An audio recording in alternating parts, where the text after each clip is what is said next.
Jabardasth comedy షోతో popular అయిన కమెడియన్స్లో bullet Bhaskar ఒకరు. తాజాగా ఆయన ఇంటర్వ్యూలో యాంకర్ సుధీర్, రష్మిల బంధం గురించి మీకేమైనా తెలుసా అన్న ప్రశ్న ఎదురవగా భాస్కర్ మాట్లాడుతూ, జబర్దస్త్లో రొమాంటిక్ జోడీ అంటే సుధీర్, రష్మి అని అందరికీ తెలిసిందే. ఇప్పుడు వాళ్ళ గురించి నేను కొత్తగా మాట్లాడేదేముంటుంది?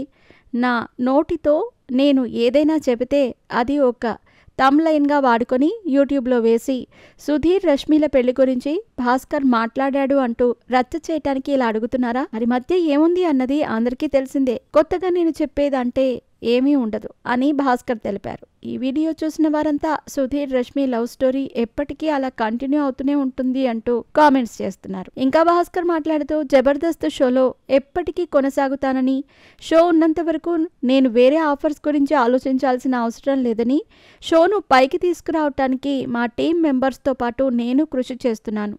నేను షో నుంచి ఎప్పటికీ బయటకు వెళ్ళను. ఎప్పటికీ జబర్దస్త్ షోలో పనిచేసిన వారంతా ఒక ఫ్యామిలీ మెంబర్స్ లాగా కలిసే ఉంటాము. మా మధ్య ఎటువంటి గొడవలు లేవు. జడ్జెస్ కూడా మాతో చాలా క్లోజ్గా ఉంటారు.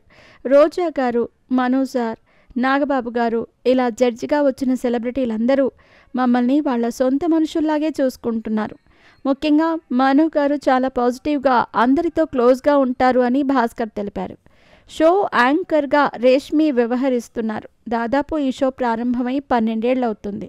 వరుసగా ఇన్ని సంవత్సరాలు ఒక షో కంటిన్యూ అవటం అంటే అది చాలా గ్రేట్. ఇదొక రికార్డ్ అనే చెప్పొచ్చు. వారానికి ఒకరోజు వచ్చే ఈ షో కోసం బుల్లితెర ప్రేక్షకులందరూ కూడా ఎంతగానో ఎదురు చూస్తారు.